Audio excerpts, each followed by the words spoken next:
여러분, 지금부터 들려드릴 이야기는 정말 믿기 어려운 이야기예요. 혹시 알고 계셨나요? 전 세계에서 가장 유명한 화가 중 한 명인 빈센트 반 고흐가 살아있을 때는 딱 한 점의 그림밖에 팔지 못했다는 사실을요? 네, 맞습니다. 딱 한 점. 지금 고흐의 그림 한 점이 수백억 원에 팔리는데 말이에요. 도대체 어떻게 이런 일이 가능했을까요? 오늘 우리는 정말 놀라운 비밀을 파헤쳐 볼 거예요. 안녕하세요, 여러분. 오늘은 정말 특별한 이야기를 준비했어요. 바로 고흐의 숨겨진 마케팅 이야기입니다. 여러분이 알고 있는 고흐는 어떤 모습인가요? 별이 빛나는 밤을 그린 천재 화가? 해바라기를 사랑한 예술가? 하지만 진짜 고흐는 완전히 달랐어요. 생전에는 완전한 실패자였던 남자. 아무도 알아주지 않았던 외로운 화가. 죽고 나서야 천조원 작가가 된 기적 같은 이야기. 과연 이 모든 게 우연이었을까요? 아니면 누군가의 치밀한 계획이었을까요? 지금부터 그 놀라운 진실을 함께 알아봅시다. 자, 그럼 먼저 진짜 고흐 이야기부터 시작해볼게요. 빈센트 반 고흐는 1853년 네덜란드에서 태어났어요. 우리나라로 치면 조선시대 말기쯤 되겠네요. 고흐는 어릴 때부터 좀 특별한 아이였어요. 다른 친구들과는 다르게 혼자 있는 걸 좋아했고 늘 뭔가를 그리거나 생각에 빠져 있었죠. 하지만 문제는 여기서 시작됐어요. 고흐가 화가가 되겠다고 했을 때 가족들은 모두 반대했어요. 그림으로 어떻게 먹고 살려고 그러냐? 차라리 다른 일을 해라. 여러분도 혹시 그런 말 들어본 적 있죠? 게임만 하지 말고 공부해라. 유튜브만 보지 말고 책 읽어라, 이런 말들요. 고흐는 그런 반대에도 불구하고 그림을 그리기 시작했어요. 하지만 정말 힘들었어요. 첫 번째 문제는 돈이었어요. 고흐는 정말 가난했거든요. 그림을 그리려면 물감도 사야 하고 캔버스도 사야 하는데 돈이 없었어요. 때로는 먹을 것도 없어서 며칠씩 굶기도 했대요. 두 번째 문제는 사람들의 반응이었어요. 고흐가 그림을 그려서 사람들에게 보여주면 대부분 이렇게 말했어요. 이게 뭐야? 너무 이상해. 색깔이 너무 진해. 왜 이렇게 그렸어? 다른 화가들처럼 예쁘게 그리면 안 돼? 여러분, 정말 속상하지 않을까요? 열심히 그린 그림을 사람들이 이상하다고 하면 말이에요. 고흐는 평생 동안 무려 800점이 넘는 그림을 그렸어요.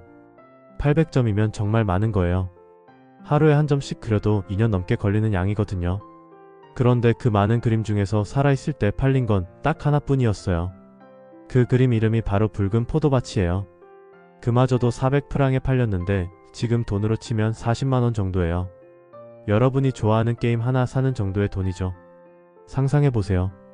여러분이 2년 동안 매일매일 열심히 뭔가를 만들었는데 그 중에 하나만 40만원에 팔렸다면 어떨까요? 정말 속상하고 포기하고 싶어질 거예요. 비슷한 시기에 다른 화가들은 어땠을까요? 모네라는 화가는 벌써 유명해져서 그림이 잘 팔렸어요. 르누아르라는 화가도 사람들에게 인정받고 있었고요. 고흐만 혼자 외톨이였어요. 고흐는 점점 더 외로워졌어요. 친구도 거의 없었고 가족들도 그를 이해해주지 못했어요. 그런데 한 사람만은 달랐어요. 바로 고흐의 동생 테오였어요. 테오는 형인 고흐를 정말 사랑했어요. 고흐가 가난해서 굶을 때마다 돈을 보내줬고 고흐가 우울해할 때마다 편지를 써서 격려해줬어요. 형, 포기하지 마. 형의 그림은 정말 특별해. 언젠가는 사람들이 알아볼 거야. 테오의 편지를 받을 때만 고흐는 조금이나마 희망을 가질 수 있었어요. 하지만 고흐의 마음은 점점 더 아팠어요. 정신적으로도 많이 힘들어했죠. 여러분도 혹시 그런 적 있나요? 열심히 했는데 아무도 알아주지 않을 때 정말 속상하고 화나고 포기하고 싶어지죠? 고흐는 그런 마음이 너무 커져서 결국 자신의 귀를 자르는 일까지 벌어졌어요. 정말 충격적이죠? 그리고 1890년 고흐는 37살의 나이에 세상을 떠났어요. 너무 젊은 나이였죠. 고흐가 마지막에 남긴 말이 정말 슬퍼요. 이 고통이 언제까지 계속될까? 더 이상 견딜 수가 없어. 정말 안타깝죠?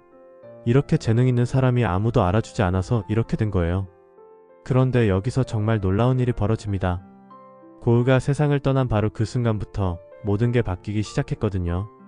고흐가 세상을 떠났을 때 가장 슬퍼한 사람은 당연히 동생 테오였어요. 테오는 생각했어요. 형의 그림이 이렇게 묻혀서는 안 돼. 형이 평생 그린 이 멋진 그림들을 사람들이 봐야 해. 그래서 테오는 고흐가 남긴 모든 그림을 모으기 시작했어요. 800점이 넘는 그림을 하나하나 다 모았죠. 그리고 사람들에게 보여주기 시작했어요. 이 그림들을 보세요. 제 형이 그린 거예요. 정말 특별하지 않나요? 태호는 전시회도 열고 화랑에도 가져가고 사람들에게 계속 말했어요. 하지만 태호도 오래 버티지 못했어요. 형이 죽은 지 6개월 만에 태호도 세상을 떠났어요. 너무 슬픔과 스트레스 때문이었어요. 그럼 이제 어떻게 됐을까요? 고흐의 그림들은 그냥 사라져 버렸을까요? 아니에요. 여기서 진짜 영웅이 나타났어요. 바로 태호의 아내 조아나라는 여자분이었어요. 조아나는 남편 태호가 죽고 나서 혼자 남겨졌어요. 그런데 집안에는 고흐의 그림 800점이 가득했죠. 다른 사람이었다면 어떻게 했을까요? 이 그림들 치우고 집 정리나 하자 이렇게 생각했을 수도 있어요. 하지만 조아나는 달랐어요. 이 그림들은 정말 소중해. 고흐라는 사람을 세상에 알려야겠어. 조아나는 정말 똑똑한 사람이었어요. 그냥 그림만 보여주는 게 아니라 고흐라는 사람 자체를 사람들에게 알려주기 시작했거든요. 자, 여기서부터가 정말 흥미로운 부분이에요. 조아나는 어떻게 했을까요? 첫 번째로 조아나는 고흐와 태호가 주고받은 편지를 모두 모았어요. 무려 600통이 넘는 편지였어요. 그 편지들을 읽어보니까 정말 감동적이었어요. 태호야, 오늘도 그림을 그렸어. 사람들은 이해해주지 않지만 나는 계속 그릴 거야. 형, 포기하지 마. 형의 그림은 언젠가 사람들이 알아볼 거야. 이런 편지들이 가득했어요. 조아나는 이 편지들을 책으로 만들어서 사람들에게 보여줬어요. 사람들은 편지를 읽고 나서 깜짝 놀랐어요.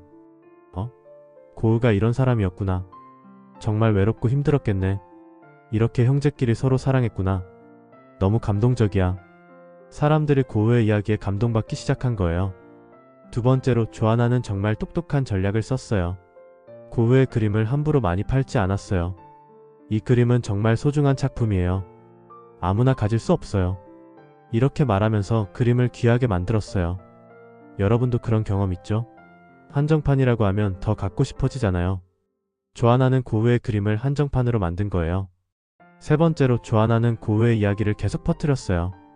고흐는 생전에 한 점밖에 팔지 못한 외로운 화가였어요. 하지만 그는 끝까지 포기하지 않고 그림을 그렸어요. 그의 그림에는 진짜 감정이 들어있어요. 이런 이야기들이 사람들 사이에서 퍼져나갔어요. 조아나의 노력 덕분에 조금씩 변화가 생겼어요. 처음에는 몇 명만 고흐를 알았어요. 그런데 그 몇 명이 다른 사람들에게 말해줬죠. 고흐라는 화가 알아? 정말 특별한 사람이야. 그렇게 점점 더 많은 사람들이 고흐를 알게 됐어요. 미술관에서도 고흐의 그림을 전시하기 시작했어요. 처음에는 작은 전시회였지만 점점 더 큰 전시회가 됐어요. 사람들이 고흐의 그림을 보면서 말했어요. 와, 이 색깔 정말 예쁘다. 이 그림에서 뭔가 느껴져. 고흐가 얼마나 외로웠을까? 고흐의 그림이 단순히 예쁜 그림이 아니라 감정을 전해주는 그림이라는 걸 사람들이 알게 된 거예요. 그리고 20세기가 되면서 고흐는 완전히 유명해졌어요. 고흐의 별이 빛나는 밤은 전 세계에서 가장 유명한 그림 중 하나가 됐어요. 해바라기 그림도 모르는 사람이 없을 정도로 유명해졌죠. 지금은 어떨까요? 고흐의 그림 한 점이 수백억 원에 팔려요. 살아있을 때는 40만 원에 겨우 한 점 팔았던 화가가 말이에요. 정말 놀라운 변화죠? 자, 그런데 여기서 한번 생각해볼 문제가 있어요. 과연 고흐는 지금의 자신을 보면서 기뻐할까요? 고흐가 정말 원했던 건 뭐였을까요? 고흐는 평생 이렇게 말했어요. 나는 그냥 사람들이 내 그림을 보고 기뻐했으면 좋겠어. 내 그림이 누군가에게 위로가 됐으면 좋겠어. 고흐는 유명해지고 싶어서 그림을 그린 게 아니었어요. 돈을 많이 벌고 싶어서 그림을 그린 것도 아니었어요. 그냥 자신의 마음을 그림으로 표현하고 싶었고 그 그림이 누군가에게 감동을 줬으면 좋겠다고 생각했던 거예요. 그런 면에서 보면 지금의 고흐는 정말 성공한 거예요. 전 세계 수많은 사람들이 고흐의 그림을 보고 감동받고 있으니까요. 하지만 다른 면에서 보면 좀 복잡해요. 지금 사람들이 고흐의 그림을 좋아하는 이유가 뭘까요? 물론 그림 자체가 아름답기 때문이기도 해요. 하지만 그것만은 아니에요.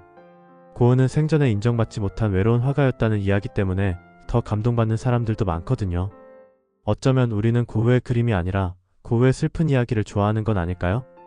이게 좋은 일일까요? 나쁜 일일까요? 자, 오늘 우리가 알아본 고흐의 이야기를 정리해볼까요? 빈센트 반 고흐는 생전에 딱 한 점의 그림밖에 팔지 못한 실패한 화가였어요. 하지만 그가 죽고 나서 동생 태호와 조아나의 노력으로 전 세계에서 가장 사랑받는 화가가 됐어요. 여기서 우리가 배울 수 있는 교훈은 뭘까요? 첫 번째, 진짜 좋은 것은 언젠가는 사람들이 알아본다는 거예요. 비록 시간이 걸릴 수 있지만 말이에요. 두 번째, 누군가를 진짜로 사랑한다면 그 사람을 위해 끝까지 노력해야 한다는 거예요. 테오와 조아나처럼 말이에요. 세 번째, 이야기의 힘은 정말 강하다는 거예요. 조아나가 고우의 이야기를 잘 전해줬기 때문에 고우가 유명해질 수 있었거든요. 마지막으로, 지금 당장 인정받지 못한다고 해서 포기하면 안 된다는 거예요. 고우처럼 끝까지 자신이 좋아하는 일을 계속해야 해요. 여러분도 혹시 지금 뭔가 열심히 하고 있는데 사람들이 알아주지 않나요? 포기하지 마세요. 언젠가는 여러분의 노력을 알아주는 사람이 나타날 거예요. 자, 오늘의 한 줄 요약입니다. 고우는 살아생전 실패했지만 고우의 이야기는 영원히 성공했다. 여러분은 어떻게 생각하세요? 만약 고우가 지금 살아서 자신의 모습을 본다면 과연 기뻐할까요? 아니면 이게 내가 원했던 게 아닌데 라고 생각할까요? 댓글로 여러분의 생각을 들려주세요. 정말 궁금해요. 그리고 이런 흥미진진한 이야기가 더 듣고 싶다면 구독 버튼 꾹 눌러주세요. 좋아요도 함께요.